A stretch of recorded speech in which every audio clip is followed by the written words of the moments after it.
السلام علیکم پیارے ویورز، میں آج آپ کے لیے اپنے پلیٹ فارم پہ ناول لے کے آیا ہوں طاہر جاوید مغل صاحب کا بہترین ناول حوصلے۔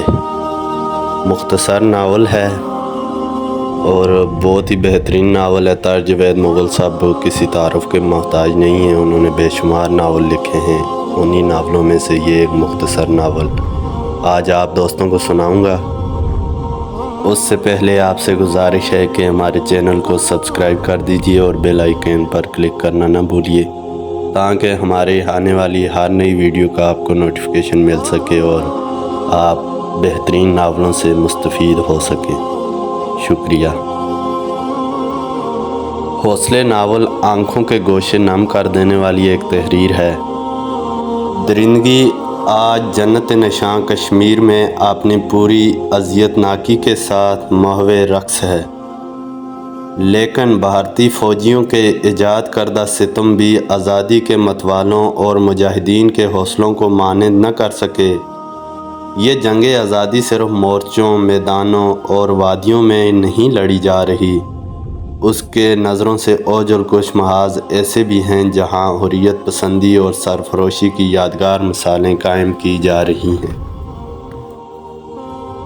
یہ کہانی بھی ایسے ہی ایک محاذ کی جھلک ہے جہاں برسر پیکار خاموش مجاہدین قربانیوں کی ناقابل فراموش داستان رقم کر رہے ہیں۔ جذبہ آزادی کو دل کے ٹکڑوں، ارمانوں کے خون اور آنکھوں کی ٹھنڈک سے فزوں تر کرنے والوں کے بلند حوصلوں کا ماجرا۔ تیواری لال کی عمر 50 سال کے قریب تھی، لیکن صحت اچھی تھی، جس کی وجہ سے وہ چاق و چوبند نظر آتا تھا۔ ویسے بھی وہ ہمیشہ سے ورزش کا شوقین تھا۔ 20-25 سال پہلے جب وہ جوان تھا، اس نے باقاعدہ نشانہ بازی اور مارشل آرٹ کی تربیت بھی حاصل کی تھی۔ ہلکی پھلکی ورزش تو وہ کسی نہ کسی طور اب بھی جاری رکھے ہوئے تھا۔ تیواری لال کو کرنل سریش کے گھر کام کرتے ہوئے اب قریباً 1 برس ہو چکا تھا۔ اس 1 برس میں اس نے خود کو ہر طرح کرنل کا وفادار خادم ثابت کیا تھا اور ایک بار بھی شکایت کا موقع نہیں دیا تھا۔ کرنل بھی اسے اپنے تمام دیگر ملازمین پر فوقیت دیتا تھا۔ کرنل کی رہائش گاہ بارہمولہ کے مضافات میں ایک پہاڑی ڈھلوان پر واقع تھی۔ یہ قریباً 1 ایکڑ پر پھیلی ہوئی عمارت تھی۔ پہلے یہاں محکمہ زراعت کے دفاتر تھے، مگر اب یہ فوجی افیسرز کی رہائش گاہوں کے لیے استعمال ہو رہی تھی۔ اعلیٰ رینک کے 4-5 افیسرز اس عمارت کے مختلف پورشنز میں قیام پذیر تھے۔ بڑا گمبھیر سا ماحول تھا یہاں کا۔ بلند و بالا دیوار جس کے اوپر خاردار باڑ اور سرچ لائٹس لگائی گئی تھیں۔ رات کے وقت اس باڑ میں کرنٹ بھی چھوڑا جاتا تھا۔ بیرونی دیوار کے ساتھ مسلح پہرے دار 24 گھنٹے گشت کرتے تھے۔ جب سے کشمیری مجاہدین کی کارروائیوں میں اضافہ ہوا تھا، رات کے وقت نگرانی کے انتظامات مزید سخت کر دیے گئے تھے۔ اب صحیح معنوں میں اس جگہ چڑیا بھی پر نہیں مار سکتی تھی۔ یہاں داخل ہونے والے ہر فرد کو کئی ایک رکاوٹوں کا سامنا کرنا پڑتا تھا۔ کم از کم 3 جگہ اپنی شناخت کرانا ہوتی تھی اور بعض اوقات تلاشی بھی دینا پڑتی تھی۔ کرنل سریش سے تیواری لال کی ملاقات بھی عجیب انداز سے ہوئی تھی۔ کرنل سریش جس راستے سے گزرنے والا تھا، وہاں مجاہدین نے 2 طاقتور بارودی سرنگیں بچھا رکھی تھیں۔ تیواری لال نے مجاہدین کی یہ کارروائی دیکھ لی تھی اور کرنل سریش کو عین اس وقت مطلع کر دیا تھا جب اس کی جیپ بارودی سرنگوں سے صرف 100-150 گز دور تھی۔ تیواری لال کی اس اطلاع نے کرنل سریش کی زندگی بچائی تھی۔ اس نے شاہانہ انداز میں تیواری لال سے پوچھا، مانگو کیا مانگتے ہو؟ تیواری لال نے کسی گراں قدر انعام کے بجائے نوکری مانگ لی تھی اور اس وقت سے تیواری لال کرنل سریش کا گھریلو ملازم تھا۔ وہ ایک اداس سی شام تھی۔ اکتوبر کی پہلی تاریخیں تھیں۔ خزاں نے برگ و بہار کو آ دبوچا تھا، لیکن کشمیر کی اس خزاں پر بھی 100 بہاریں قربان کی جا سکتی تھیں۔ ایک عجیب سی حسین سوگواری تھی جس نے ہر شے کو ڈھانپ رکھا تھا۔ تیواری لال ایک پتھریلی بینچ پر چنار کے چند نوزائیدہ پودوں کے پاس بیٹھا تھا۔ اچانک اس کی نگاہ اس آہنی گیٹ کی طرف اٹھی جو ڈرائیو وے کے آخری سرے پر واقع تھا۔ ایک بند جیپ اندر داخل ہوئی۔ کرنل سریش کے علاوہ اس جیپ میں 3 قیدی بھی تھے۔ وہ اپنے مصیبت زدہ چہروں اور زخمی جسموں کے سبب دور ہی سے پہچانے جاتے تھے۔ ان کی حفاظت کے لیے 2 مسلح فوجی بھی جیپ میں موجود تھے۔ تیواری لال کے لیے یہ کوئی نئی بات نہیں تھی۔ ہفتے میں ایک آدھ بار اس قسم کے آفت زدگان یہاں پہنچا ہی کرتے تھے۔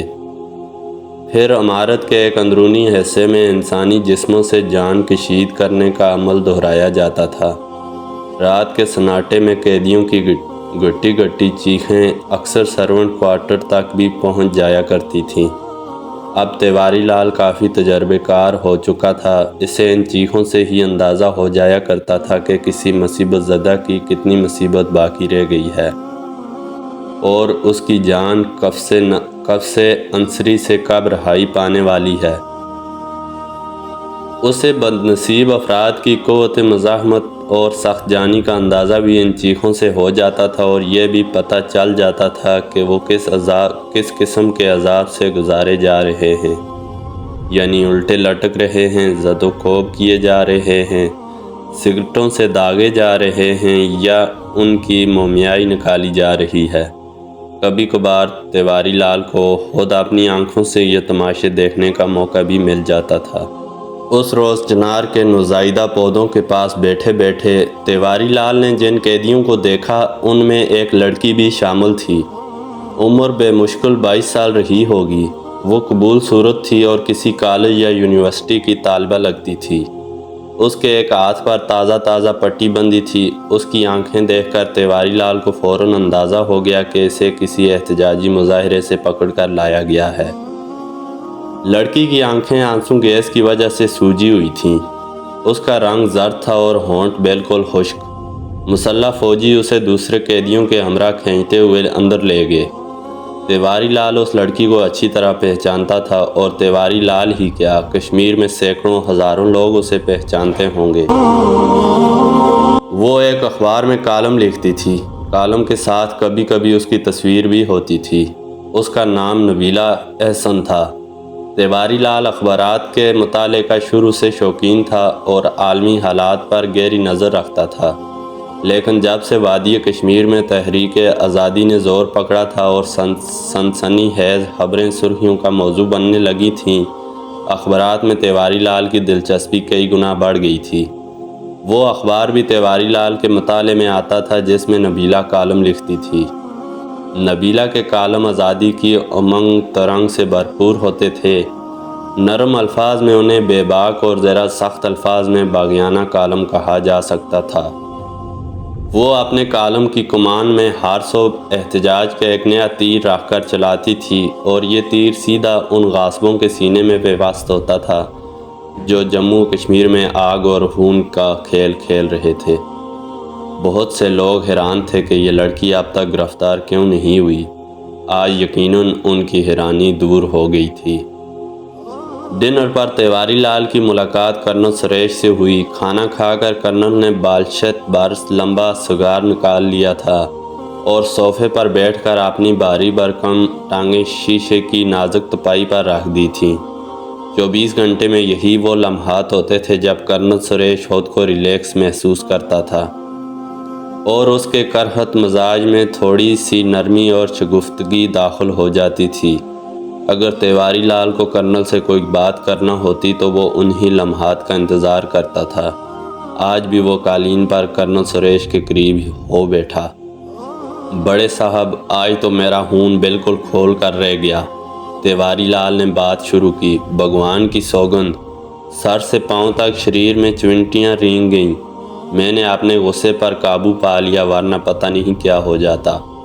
مجھے لگ رہا تھا کہ میرے ہاتھوں اس لڑکی کی ہتیا ہو جائے گی۔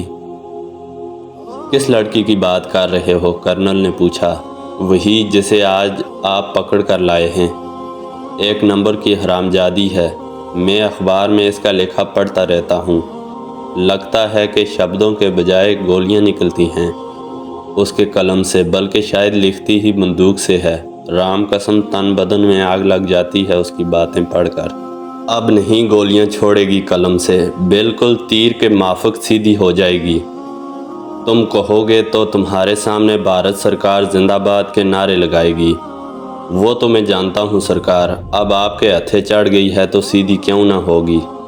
میرے خیال میں ایسے قلمکار ان شرپسندوں سے کہیں زیادہ خطرناک ہیں جو ہمارے سینوں پر گولیاں چلا کر بھاگتے ہیں۔ جنتا ان کے شبدوں پر وشواس کرتی ہے اور یہ جنتا کو مروا کر خوش ہوتے ہیں۔ ہر روز درجنوں نردوشوں کی جانیں جاتی ہیں۔ ایسے لکھاریوں کی وجہ سے میری ناقص رائے میں تو ایسے لوگوں کو زندہ رہنے کا ہی ادھیکار نہیں، ان کی سزا صرف موت ہے۔ کرنل کے چہرے پر حباست بھری مسکراہٹ ابھری۔ موت تو کوئی سزا نہیں تیواری لال، سزا تو اس حالت کو کہتے ہیں جب موت اور زندگی دونوں انسان سے روٹھ جاتی ہیں۔ اچھا تم اس بحث میں مت پڑو، جاؤ بوتل لے آؤ۔ تیواری لال نے گھڑی دیکھی، 10 بج گئے تھے۔ 10 بجے کے بعد بے حد ضروری تھا کہ ساغر و مینا کرنل صاحب کے سامنے ہو۔ تیسرے چوتھے روز کی بات ہے، رات 10 بجے کے لگ بھگ کرنل گھر پہنچتے ہی کرنل سریش نے تیواری لال کو بوتل اور سوڈا وغیرہ لانے کے لیے کہا۔ تیواری لال جان گیا کہ کرنل صاحب ڈنر کر کے آئے ہیں۔ آج کل ان کے بیوی بچے دلی گئے ہوئے تھے، لہٰذا اکثر وہ ڈنر باہر سے کر آتے تھے اور کبھی کبھی تو رات کو آتے ہی نہیں تھے۔ بوتل اور لوازمات کرنل صاحب کے سامنے میز پر سجاتے ہوئے تیواری لال خلاف معمول خاموش تھا۔ کرنل نے جلد ہی اس کی خاموشی بھانپ لی۔ کیا بات ہے تیواری لال، منہ پھلا رکھا ہے؟ کرنل نے پوچھا۔ تیواری لال نے گہری سانس لیتے ہوئے کہا، بڑے صاحب، میرے دل میں آپ کی بڑی محبت ہے۔ بھگوان جانتا ہے یہ نوکری میں پیسے کے لیے نہیں کر رہا، اس لیے کر رہا ہوں کہ آپ سے ایک سمبند سا بن گیا ہے۔ کوئی آپ کے بارے میں الٹی سیدھی بات کرے تو میرا بیجا کھول جاتا ہے۔ ہوا کیا چاچا؟ کرنل سریش نے ذرا بے تکلفی سے کہا۔ تیواری لال بولا، یہ لڑکی جو آپ پکڑ کر لائے ہیں مجھے پاگل کر دے گی یا پھر میرے ہاتھوں قتل ہو جائے گی۔ آج میں اتفاق سے انیکسی کی طرف چلا گیا تھا۔ کپتان راجندر صاحب کی دستی گھڑی غسل خانے میں رہ گئی تھی۔ میں پہنچا تو غسل خانے میں لیفٹننٹ سنیل صاحب گھسے ہوئے تھے۔ میں ان کے نکلنے کا انتظار کرنے لگا۔ اسی دوران پچھلے کمروں سے اس بدبخت کی چیخ و پکار سنائی دینے لگی۔ حرام جادی کا قلم جتنا زہریلا ہے، زبان اس سے دگنی زہریلی ہے۔ پہلے تو انڈین فورس اور پولیس کو کوستی رہی، پھر آپ کے بارے میں بد زبانی کرنے لگی۔ میرے تو تن بدن میں اگنی بھڑک اٹھی۔ من چاہا دروازہ توڑ کر اندر گھس جاؤں اور کتیا کی زبان کھینچ لوں گدی میں سے۔ بڑے ٹیڑھے دماغ کی لڑکی ہے، ہمارے قبضے میں ہو کر ایسی باتیں کرتی ہے تو آزاد ہو کر کیا کیا نہ کرے گی۔ بس جی، میں تو کہتا ہوں کہ میرے لیک اچھے تھے اور اس کے بھی جو اندر گھسنے کا راستہ نہیں تھا، ورنہ میں اس کی ہڈی پسلی توڑ دیتا اور آپ ناراض ہو کر میری ہڈی پسلی توڑ دیتے۔ ناراض تو ضرور ہوتے، کرنل مسکرایا، پھر انگریزی میں بولا، ایسی چیزیں ہڈی پسلی توڑنے کی نہیں ہوتی۔ کیا کہا آپ نے؟ انگریزی سے نابلد تیواری لال نے پوچھا۔ کچھ نہیں، کرنل زیر لب مسکرانے لگا۔ کرنل چوتھا پیگ لے چکا تو تیواری لال اسے پرنام کر کے باہر آ گیا۔ کرنل کا دستور تھا کہ تیسرے چوتھے پیگ کے بعد بیڈ روم میں چلا جاتا تھا۔ راہداری میں تیواری لال کی ملاقات اردلی اوم پرکاش سے ہوگی۔ نوجوان اوم پرکاش کا انداز بتا رہا تھا کہ وہ کرنل اور تیواری لال کی باتیں سنتا رہا ہے۔ وہ تیواری لال کو دیکھ کر معنی خیز انداز میں مسکرایا۔ کیا بات ہے، آج کل کس چکر میں ہو؟ کسی چکر میں نہیں، تیواری لال بولا۔ دونوں باتیں کرتے سرونٹ کوارٹرز کی طرف آ گئے۔ یہ جگہ ہر قسم کی گفتگو کے لیے مناسب تھی۔ یہاں پہنچ کر تیواری لال نے اردلی اوم پرکاش کو ناصر کہہ کر بلانا شروع کر دیا اور ناصر تیواری لال کو خدا بخش کہنے لگا۔ حقیقت میں یہی دونوں کے اصل نام تھے۔ دونوں مسلمان اور تحریک آزادی کے سرگرم رکن تھے۔ اپنی ہائی کمان کے حکم پر وہ بطور مخبر کام کر رہے تھے۔ ناصر یوں تو خدا بخش سے کم عمر تھا، لیکن سینئرٹی کے لحاظ سے وہ خدا بخش سے کافی آگے تھا۔ وہ عرصہ 2 سال سے کرنل سریش کے ساتھ بطور اردلی کام کر رہا تھا۔